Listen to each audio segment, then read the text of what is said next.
এই পদ্ধতিতে কোনো রকম টেস্ট মেকার ছাড়াই দারুণ স্বাদের একদম রেস্টুরেন্টের মতো চাউমিন তোমরা বানিয়ে নিতে পারবে। তার জন্য কড়াইতে জল দিয়েছি, তাতে দিয়েছি নুন আর সাদা তেল। আমি এখানে প্যাড নুডলস ইউজ করেছি, চাইলে তোমরা অন্য যে কোনো নুডলস দিয়ে এই রেসিপিটা বানিয়ে নিতে পারো। জলটা ফুটে ওঠার পরেই আমি কিন্তু নুডলসটা অ্যাড করেছি। এখন ভালো করে এটাকে রান্না করে নেব।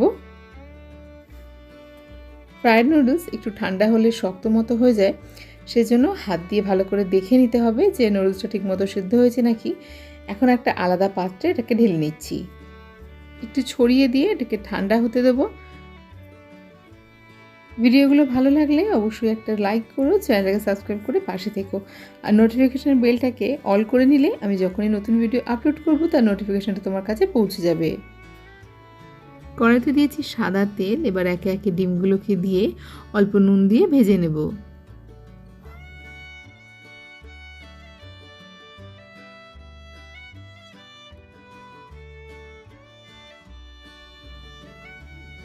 ডিমটা সুন্দর করে ভাজা হয়ে গেছে, এখন একটা পাত্রে এটাকে তুলে নিচ্ছি। এখন সবজিগুলোকে ভাজার জন্য কড়াইতে দিয়ে দিচ্ছি সর্ষের তেল। প্রথমে তেলটা গরম হলে গাজরটাকে একটু হালকা নাড়াচাড়া করে নেব, তারপরে এতে দিয়ে দেবো পেঁয়াজ কুচো। গাজরটা রান্নাতে একটু সময় নেয়, সেজন্য গাজরটাকে প্রথমে দিয়েছি, তারপরে দিয়েছি পেঁয়াজ। নুন কিন্তু এখনও দিইনি, তার সঙ্গে সরু করে কেটে রাখা ক্যাপসিকামটাও দিয়ে দিলাম। মিনিট খানেক মাঝারি আঁচে নাড়াচাড়া করে নিতে হবে। গ্যাসটা কমলে এই সবজির যে ক্রাঞ্চটা সেটা নষ্ট হয়ে যাবে। নুনও দিইনি আমি, আর গ্যাসটাকেও একদম লো রাখেনি, মাঝারি আঁচে সব কিছুকে একটু ভেজে নিয়েছি। এখন এর মধ্যে সিদ্ধ করে রাখা নুডলসটাও দিয়ে দিলাম, তার সঙ্গে দিয়েছি 4-5টার মতো রসুন কুচি।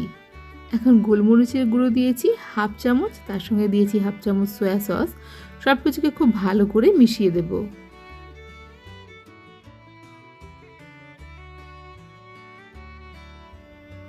সবজির সঙ্গে নুডলসটাকে খুব ভালো করে মিশিয়ে দিয়ে এখানে পরিমাণ মতো নুন দিয়ে দিলাম, আর ভেজে রাখা ডিমটাকেও দিয়ে দিচ্ছি।